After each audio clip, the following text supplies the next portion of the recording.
al monte donde Jesús les había ordenado, y cuando le vieron, le adoraron. Pero algunos dudaban. Y Jesús se acercó y les habló diciendo: toda potestad me es dada en el cielo y en la tierra. Por tanto, id y haced discípulos a todas las naciones, bautizándolos en el nombre del Padre, y del Hijo, y del Espíritu Santo, enseñándoles que guarden todas las cosas que os he mandado, y he aquí yo estoy con vosotros todos los días, hasta el fin del mundo. Amén. Vamos a orar.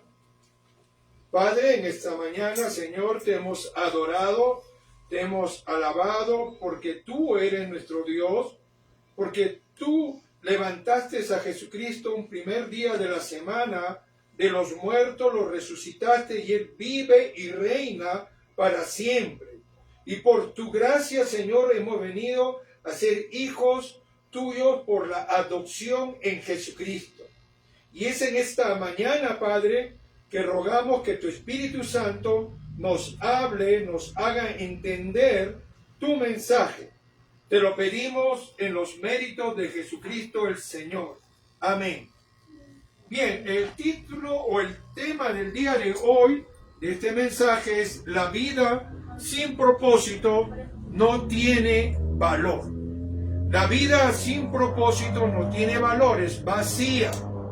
Mucha gente puede vivir 70, 60, 80 o 100 años, pero si su vida no ha tenido propósito, si su vida no ha tenido metas, no ha tenido objetivos, entonces no tiene sentido, no ha tenido valor. El ser humano, hombre y mujer, se juntan, procrean, tienen hijos y tienen propósito para sus hijos. Pero aún hay un propósito mayor que ello, que es el que Dios quiere darnos a nuestra vida. Y es por eso que la semana pasada, en muchas partes del mundo se ha estado celebrando la Semana Santa, la crucifixión o vida y pasión y muerte del Señor Jesús y la resurrección del primer día de la semana, como hoy que es domingo. Y por eso nos reunimos y congregamos el primer día de la semana para adorarlo a Él, porque somos la iglesia de Cristo. No somos la iglesia del mundo, no somos la iglesia de una denominación, sino somos la iglesia de Cristo, y por eso nos reunimos, nos congregamos para adorarlo a Él. Amén. Porque Dios desea que seamos discípulos de Cristo, y para ser discípulo de Cristo es vivir con Cristo. Usted no puede ser discípulo de Cristo si no vive con Cristo. Pero las dudas son los obstáculos que debemos vencer en este mundo. Vamos al verso 16. Dice: pero los 11 discípulos se fueron a Galilea, al monte donde Jesús les había ordenado. ¿Ok? Yo quiero situarnos, que nos situemos en los acontecimientos de aquella época. ¿Sabe que Cristo ya había resucitado? Que el primer día de la semana, después del sábado de reposo, las mujeres fueron corriendo al sepulcro donde había estado el cuerpo de Cristo para ungirlo, para prestarle de esa manera adoración a Jesús. Pero ellas encuentran a ángeles que estaban ahí y no encuentran el cuerpo del Señor. En la lectura bíblica vemos que Pedro con Juan también habían ido al sepulcro, porque las mujeres llegaron y le dijeron: no está el cuerpo del Señor. Y Juan, que era más joven aparentemente que Pedro, llega primero, pero él no ingresa al sepulcro. Es Pedro quien ingresa y ve los lienzos sueltos, y algo interesante: el sudario, el que estaba en su rostro, estaba ordenado, envuelto. Ahora, eso tiene un significado para que usted pueda entender lo que significa esto. En aquella época, cuando el mayordomo servía al siervo, al amo, su comida, y el amo dejaba enrollado su mantel, es porque decía, no recojan la mesa porque voy a regresar, no he terminado. Jesús en la cruz dijo, consumado es decir, ya está hecha el camino a la salvación, ya terminé lo por lo cual había venido, pero cuando Él resucita, deja el sudario enrollado, como diciendo, voy a volver. Es increíble, y es por eso que en esta mañana quiero hablarles de eso, de este mandato que el Señor nos deja. Pero encontramos en el verso 16 que ellos habían ido a Galilea. ¿Dónde había muerto Jesús? ¿Se acuerdan? En el monte. ¿En dónde estaba? En el monte del Calvario. En el monte del Calvario, en el monte de la Calavera. La semana pasada hablamos de lo que significaba todo ello. Pero eso, ¿dónde quedaba? En Jerusalén. En Jerusalén. Y ellos estaban encontrándose con el Señor, ¿en dónde? En Galilea. ¿Se acuerda que le he hablado varias veces lo que significa Galilea, lo que era el reino del norte, y Jerusalén, que pertenece a Judea, que era el reino del sur, y en el medio está Samaria? ¿Se acuerda, verdad? Galilea está al norte, un promedio de 170 y tantos kilómetros, algunos dicen 140, 179, pero si Galilea está acá, y Judea está acá, y en el medio Samaria, el río Jordán, los judíos no iban de frente, que es la ruta más corta. Ellos iban bordeando todo el Jordán para llegar a Galilea. Porque recuerde que ellos no querían encontrarse con los samaritanos. Entonces tenemos un promedio de 170 metros, o kilómetros, perdón, para llegar a Galilea desde Jerusalén. Ahora, los ángeles, ¿qué le dijeron a las mujeres?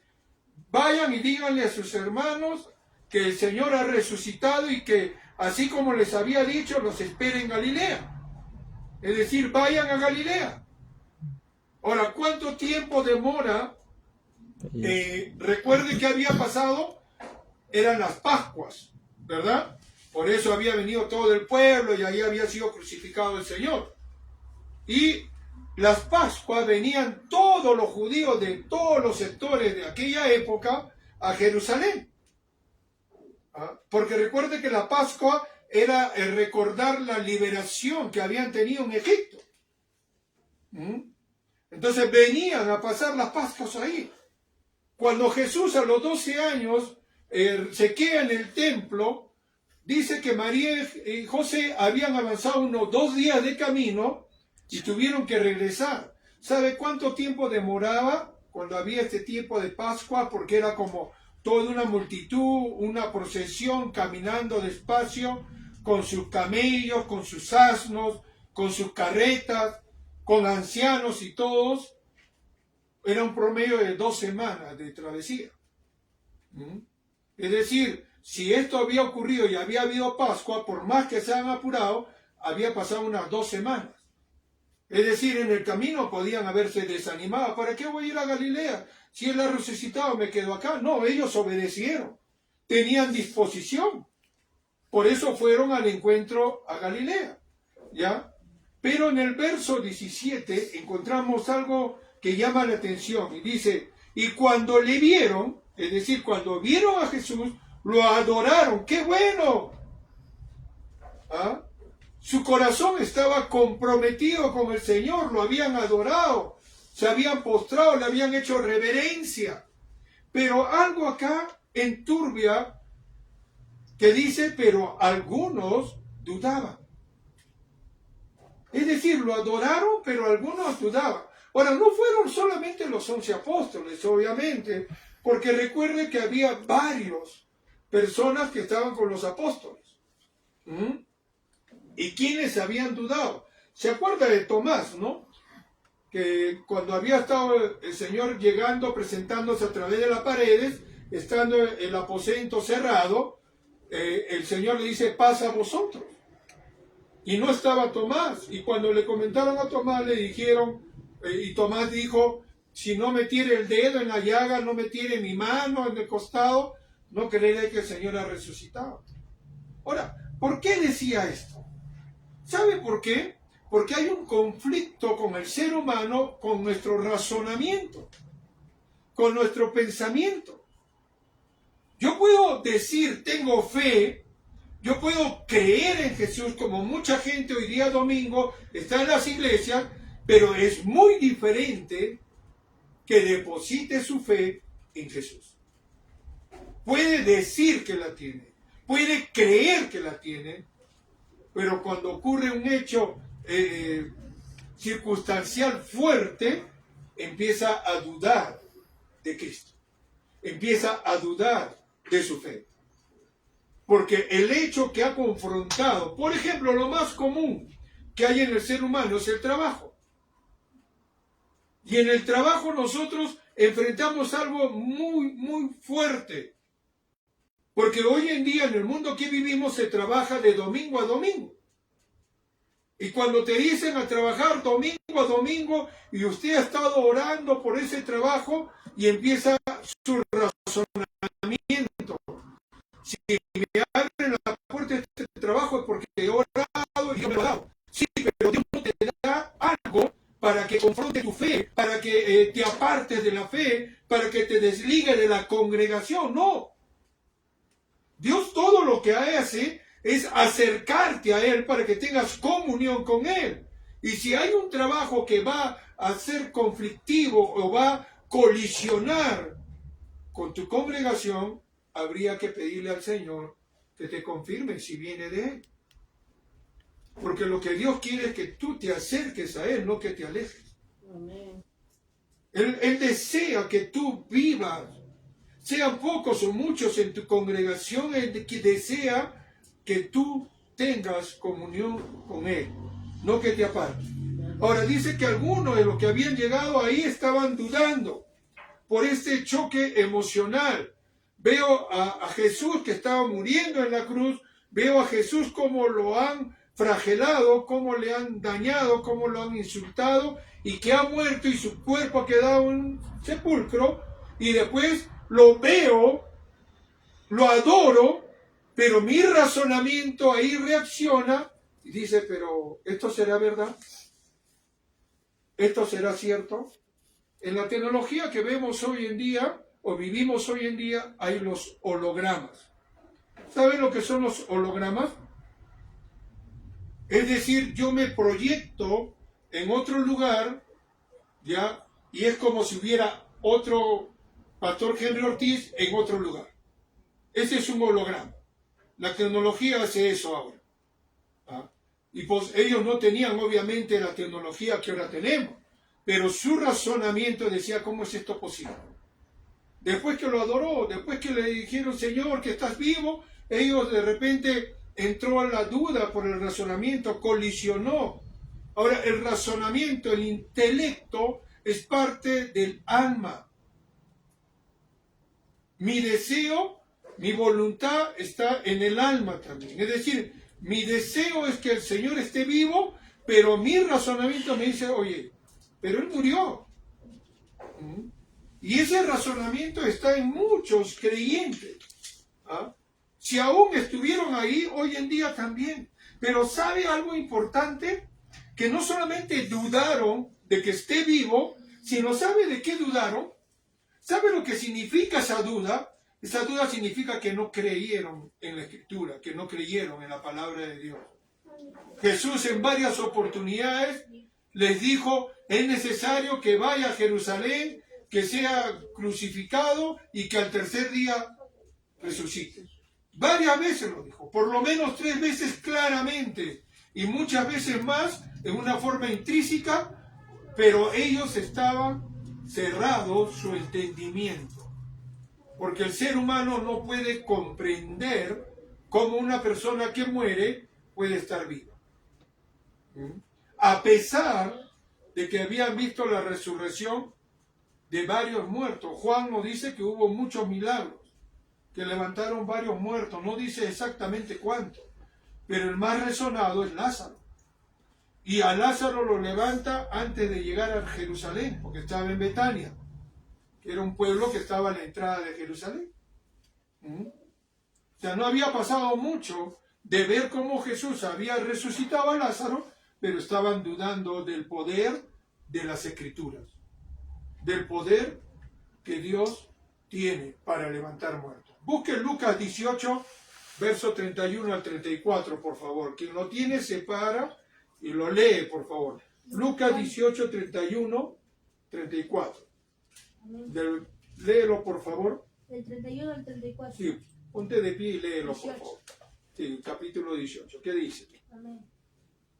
Tomando Jesús a los 12, les dijo: He aquí subimos a Jerusalén, y se cumplirán todas las cosas escritas por los profetas acerca del Hijo del Hombre, pues será entregado a los gentiles, y será escarnecido y afrentado y escupido. Y después que le hayan azotado, le matarán, mas al tercer día resucitará. Amén. Mire, Jesús antes de llegar a Jerusalén, ya yendo a Jerusalén, Él los lleva a los 12 y les dice: mire, esto es necesario que ocurra, y yo voy a ir a Jerusalén con ustedes, y ahí me van a entregar, me van a flagelar, me van a insultar, me van a escupir, me van a deformar el rostro, como lo vimos la semana pasada, van a hacer escarnio de mí y me van a crucificar, pero al tercer día voy a resucitar. ¿Y por qué les dijo Jesús eso? Porque dijo: así estaba escrito. Y usted lo puede ver en el Salmo 22, apúntelo ahí, Salmo 22, versos 16 al 18, en Isaías, desde el capítulo 52, verso 13, hasta todo el capítulo 53, usted va a ver eso, anótelo, y usted revíselo en casa, va a ver todo eso que estaba profetizado que iban a hacer con él. Pero aún a pesar de ello, dudaba. Como le repito, el razonamiento humano a veces hace una colisión con la fe de creer en Cristo. Y no solamente creer en Cristo, sino creer en las Escrituras. Porque así estaba escrito que debía pasar y así pasó. Pero sin embargo, estas dudas, todo esto puede ser refutado. Todo esto puede ser desechado de mi mente y empezar a crecer en fe. ¿Y sabe por qué? Porque el Jesús mismo te va a dar palabra para que tengas fe. Verso 17 de Mateo 28 dice, verso 18. Y Jesús se acercó y les habló diciendo: toda potestad me es dada en el cielo y en la tierra. ¿Sabe? La palabra de Jesús en ese momento disipa las dudas de los que estaban ahí en ese momento con duda, hasta con cierto temor, y Jesús le dice: toda potestad me es dada en el cielo y en la tierra. Le está diciendo: toda autoridad, tengo autoridad en la tierra, tengo autoridad en el cielo. Todo eso ahora es mi autoridad. ¿Se acuerda que Satanás lo tentó diciendo: te daré poder, gobernarás sobre estas ciudades? Y Jesús le dijo: escrito está, solo al Señor adorarás. Mencionando un texto de Deuteronomio. Y ahora Jesús les está diciendo a sus discípulos: no tengan dudas, porque toda la autoridad la tengo yo ahora, porque por eso fui sacrificado. Y esa autoridad yo se las voy a dar a ustedes. Por eso Jesús en el verso 18 dice: toda potestad, toda autoridad en el cielo y en la tierra. Leamos nuevamente el 18. Toda potestad me es dada en el cielo y en la tierra. Ya le fue dada. Ahora, Jesús le va a dar esa autoridad a los apóstoles. ¿Ya? Y esa autoridad que estaba teniendo Jesús, porque era necesario que Jesús vaya al cielo a hacer moradas y que en su momento Él va a venir a recoger a la iglesia para esas moradas, pero le dijo: toda potestad es dada en el cielo y en la tierra. Busque Hechos 1:8, por favor, para poder ver cómo Jesús en este momento, antes de su ascensión, les está diciendo ya después de 40 días en promedio que el Señor va a ascender a los cielos, porque Él resucitó y estuvo en este mundo 40 días más en promedio y fortaleciendo la fe de sus apóstoles. Quien lo tiene lo lee, por favor. Hechos 1:8. ¿Qué dice? Amén. Dice la palabra, pero recibiréis poder cuando haya venido sobre vosotros el Espíritu Santo, y me seréis testigos en Jerusalén, en toda Judea, en Samaria y hasta lo último de la tierra. Amén. Le dice, pero recibiréis poder. ¿Cuándo va a venir ese poder? Cuando haya venido sobre vosotros el Espíritu Santo. Es decir, cuando el Espíritu Santo iba a venir en ellos, en los apóstoles, porque recuerda que hasta ese momento no estaba el Espíritu Santo en todos los creyentes. ¿Ah? Y Jesús le está diciendo, pero recibiréis poder. Ya Jesús está para ascender al cielo. Ya Jesús está para partir y hacernos morada. Y le está diciendo, van a recibir poder. ¿Ah? Por eso, porque tenía toda la potestad, todo el poder, toda la autoridad. Cuando venga el Espíritu Santo sobre vosotros. Y esto se cumplió. Usted puede apuntar. Hechos capítulo 2, verso 1 al 13. Usted va a ver que ahí desciende el poder. Y después que el Espíritu Santo inviste a los 120 del aposento alto, ellos empiezan a hablar en lenguas no angélicas, como algunos creen que el hablar, el don de lengua se manifestó ahí. No, empezaron a hablar en lenguas nativas. ¿Ah? Porque habían receptores y se convirtieron después de ahí 3,000 personas.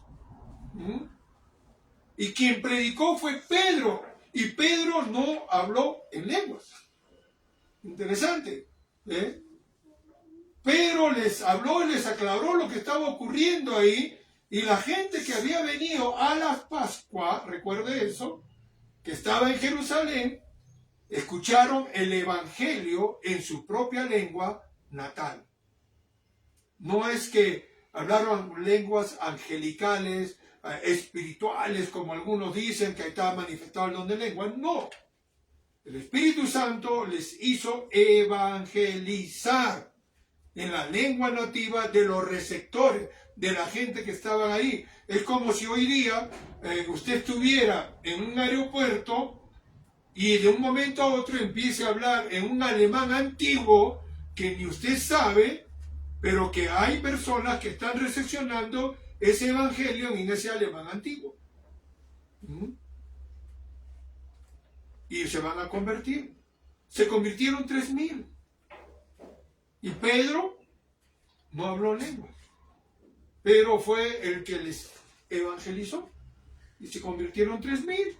Entonces, este poder, esta autoridad se llama investir. Ahora, investir significa que te están dando autoridad. Busque Efesios 1:13, por favor. El investir es como decir, yo le doy la autoridad a tal persona y él tiene ya esa investidura de ejercer esa autoridad. ¿Ya? Si alguna hermana lo lee, por favor, Efesios 1:13. ¿Ya? Ahí va a explicar claramente el apóstol Pablo la investidura que tenemos como creyentes. Léalo, por favor. Por favor, hermano.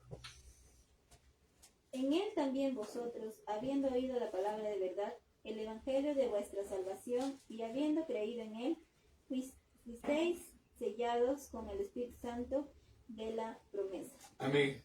Dice, habiendo oído el evangelio de salvación en Cristo, ya ha sido sellado en el Espíritu Santo de la promesa.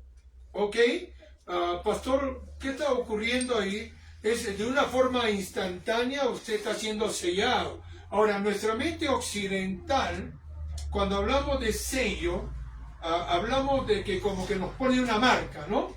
Lo entendemos así como el ganado. Algunos, inclusive predicadores, hablan de que es como el ganado.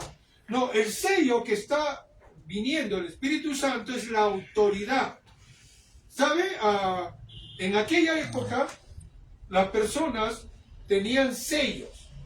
sea, con ese sello podían ellos escribir cartas y tenían la misma autoridad del que le dio el sello. Por ejemplo, si el emperador romano le daba, por ejemplo, al apóstol Pablo la autoridad para poder ir a capturar cristianos, como lo hicieron, ya, era porque tenía el sello, tenía esa autoridad. Y él podía ir a cualquier parte del Imperio Romano y pedir que los soldados romanos los acompañen para capturar cristianos. Eso era tener sello. Ahora, en el caso nuestro, cuando nosotros creemos en Cristo, cuando nosotros reconocemos a Jesús como Rey de nuestra vida, como el Señor y Salvador de nuestra vida, no solamente como Salvador, porque muchos creyentes hoy en día tienen a Cristo solamente como el Salvador y no lo tienen como Rey. El Señor ya me salvó de los pecados, el Señor ya me limpió de los pecados con su sangre, ya me lavó, pero no es tu Rey. Esa es la diferencia. Yo puedo decir con mi boca muchas cosas, pero con mi acción yo puedo demostrar si Jesús es mi Rey y Señor de mi vida. No solamente Salvador. No solamente alguien que me salvó la vida y punto, se acabó y ya no le obedezco. No, Él es el Rey. Y Él nos da el sello del Espíritu Santo. Eso es conversión. Y eso es instantáneo. En el mismo momento que confieso con mi boca que Jesús es el Señor de mi vida, ese mismo momento el Espíritu Santo viene a morar en mi vida y entonces empieza la transformación de mi ser. El inicio de la nueva vida que tengo en Cristo. Amén. Amén. Eso es lo que ocurre. Entonces, nosotros ya tenemos el sello del Espíritu Santo cuando usted reconoció a Jesús como su Señor y su Salvador. Es decir, ya estoy embestido del poder de Jesús y tengo autoridad como la tiene Cristo. Porque recuerde que Él es nuestro hermano mayor, así dice la Escritura. Había una frase que decía, la mujer del César no solamente debe serlo, sino también parecerlo. Y esto era porque algunos senadores habían dado cuenta que la esposa de uno de los emperadores romanos salía que era un libertinaje, pero ella decía, yo solamente bailo, yo no comparto con ellos, yo no tengo intimidad con ellos, yo solamente voy a bailar porque me gusta bailar. Sí, pero estás compartiendo las noches romanas. El solo hecho de tu presencia en un lugar que no te compete, está haciéndote parte de toda esa acción. Y el creyente no solamente debe ser discípulo de Cristo, sino también parecerlo. Yo no puedo estar en lugares donde el nombre de Cristo puede ser pisoteado, manchado por mi presencia. Porque si yo soy discípulo de Cristo, yo tengo que reflejar a Jesucristo y no comportarme como el mundo. Ser discípulo de Cristo es vivir con Cristo, que debe ser nuestro propósito en esta vida. No en algo que va a venir, sino en esta vida. Verso 19 dice, por tanto, id y haced discípulos a todas las naciones, bautizándolos en el nombre del Padre, y del Hijo, y del Espíritu Santo. ¿Ya? Lo que nos está dando este mandato al Señor, en otras palabras, nos está dando la forma como debemos vivir como discípulos de Cristo en este mundo. Y el mandato, más que un mandato, porque muchos hablamos de la gran comisión, pero no cumplimos la gran comisión, debemos entender que esta gran comisión es continuar con la obra de Cristo. Por eso dice, id. Es el primer verbo. Por tanto, id. ¿Ya? Porque es la voluntad del Padre. Según de Pedro capítulo 3, verso 9, dice que aunque algunos lo tienen como tardanza, y no es tardanza porque Dios quiere que todos sean salvos. Por eso el retraso de más de 2000 años que Cristo no viene por su iglesia, no es un retraso, está en el plan de Dios para que la gente pueda ser salva, porque Cristo vino a buscar lo que se había perdido. Lucas 10:19 nos dice eso, que Jesús vino a buscar lo que se había perdido, ir. Ahora, cuando Jesús viene a este mundo, Él viene con una sola idea. Juan capítulo 6, verso 38 dice, porque no he descendido del cielo para hacer mi voluntad, sino la voluntad del que me envió. Es decir, Jesús tenía muy claro que Él no venía a hacer su voluntad, sino la voluntad del Padre, que lo había enviado.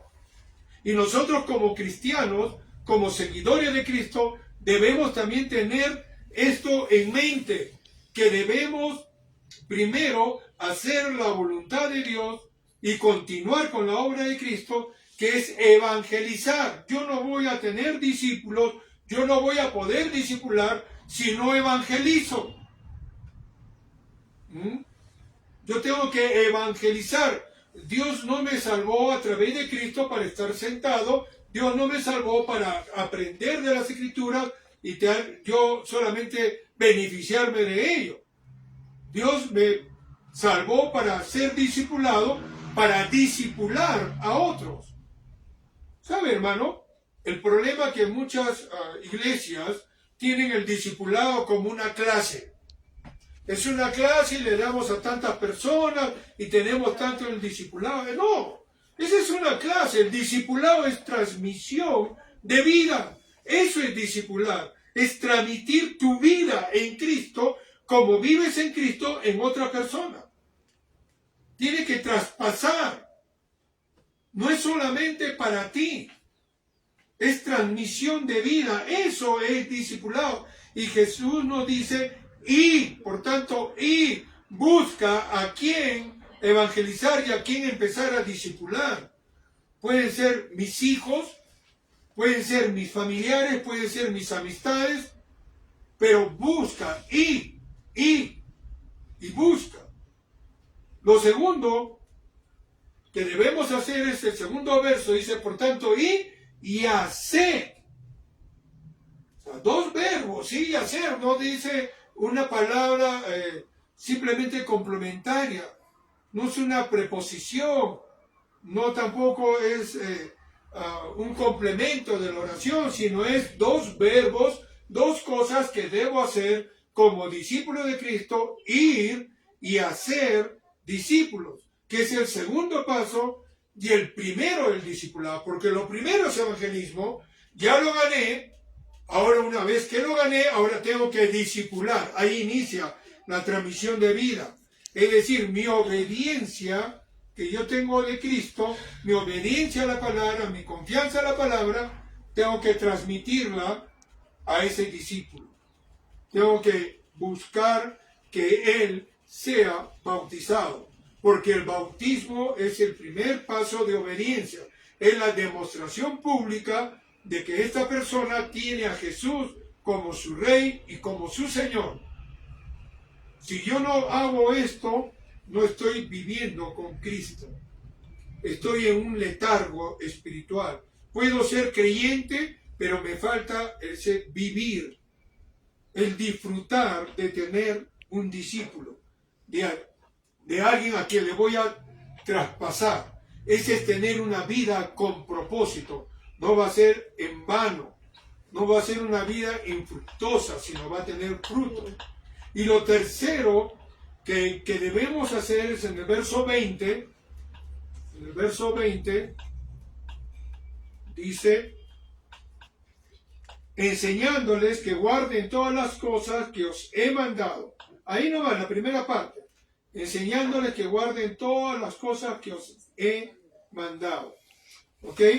Cuando Bernabé llega a Antioquía y ve cómo la palabra del Señor tiene acogida y cómo la gente empieza a convertirse, y él llama a Pablo, hasta ese momento Saulo de Tarso, y le dice, ven, vamos a enseñar a estas personas, y empezaron a enseñar, y por primera vez en el libro de Hechos, capítulo 11, verso 26, se le llama cristianos, porque reflejaban a Cristo.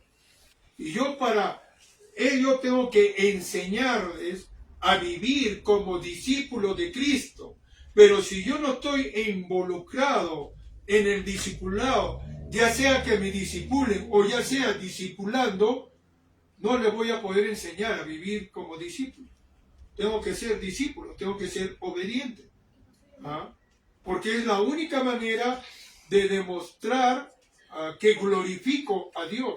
Glorificar a Dios no solamente es pronunciarlo.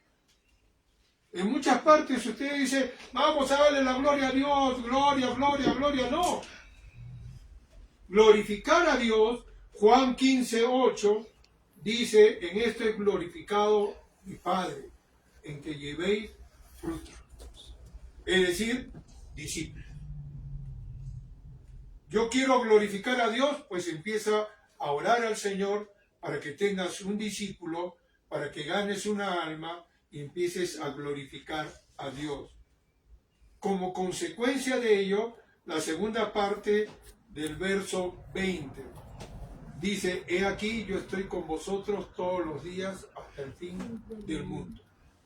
Como consecuencia de vivir mi discipulado, de ser discípulo de Cristo, de estar involucrado en el discipulado, Cristo vive conmigo hasta el fin de los tiempos. Cristo va a estar al lado. Y usted no es una persona singular porque usted es parte de la iglesia. Y como consecuencia, la iglesia va a crecer. No es que la iglesia va a crecer en una forma mágica, no, va a crecer porque usted también está involucrado en el discipulado. Efesios capítulo 4, verso 11 dice que levantó profetas, maestros, evangelistas, pastores y maestros para perfeccionar a los santos para la obra del ministerio. No es que solamente el liderazgo, no es que solamente el pastor, no es que solamente la directora de la escuela dominical. Usted y yo debemos discipular, debemos enseñar para ser discípulos de Cristo. Segunda de Timoteo capítulo 1, por favor. Capítulo 2. Segunda de Timoteo capítulo 2. Vamos a terminar leyendo esta parte de la Escritura.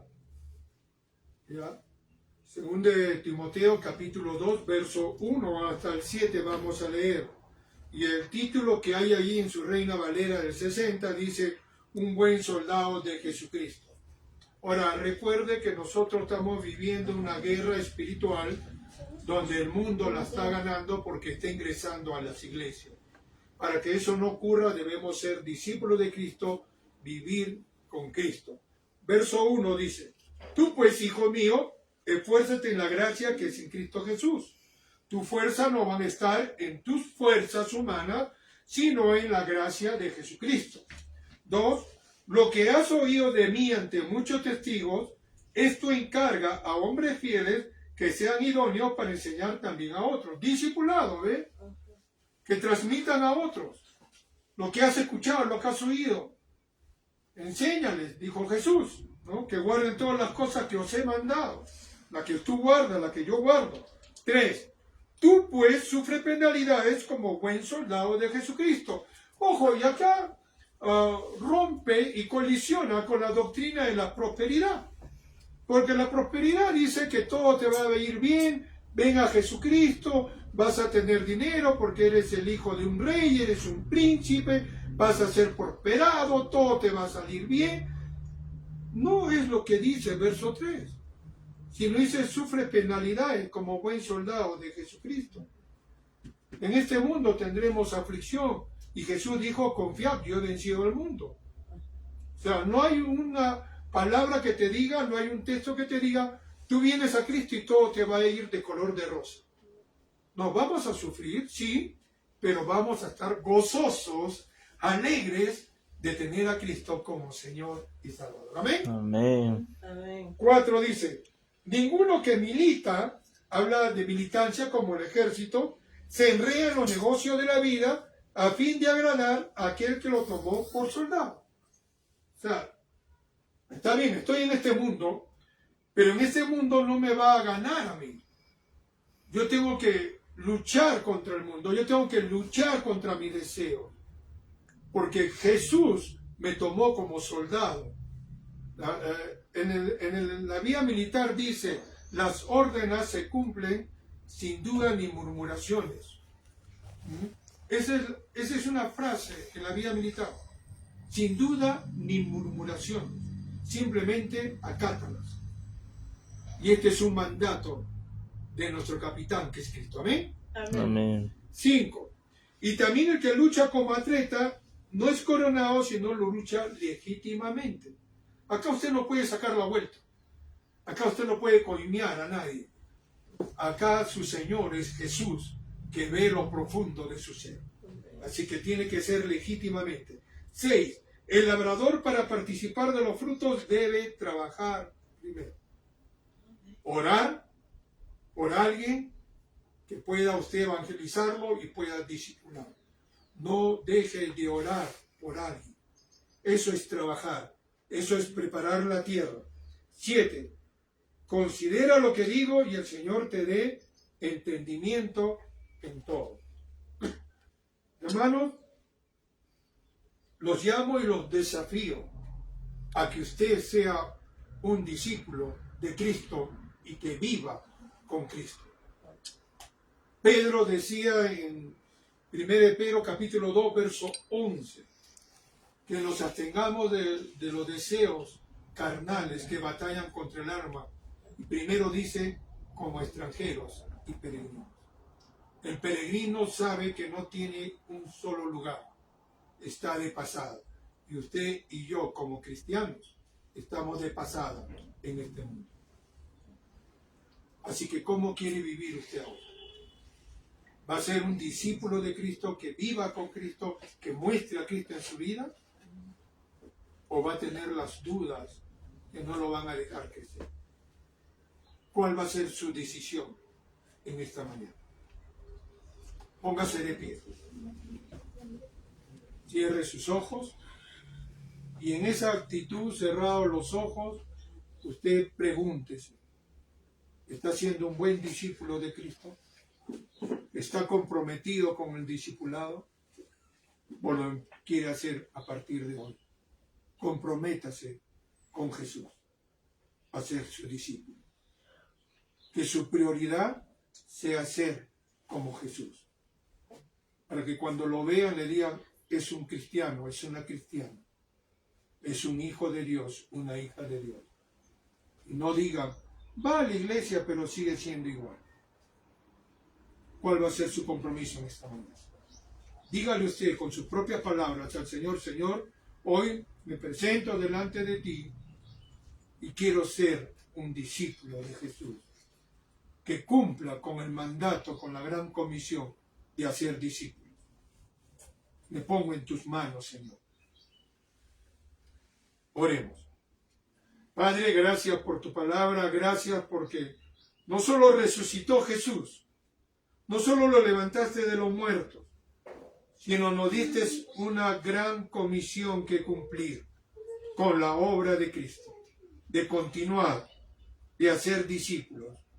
Pero primero enséñame a ser discípulo de Jesús, a vivir con Jesús, y que como consecuencia de ello pueda dar fruto para glorificar tu nombre. Ruego por cada uno de mis hermanos que están orando y se están comprometiendo contigo, Señor, que el Espíritu Santo les haga acordar y que vivan como extranjeros y peregrinos, absteniéndose de los deseos carnales que batallan con el alma, para que Cristo sea exaltado en toda su vida.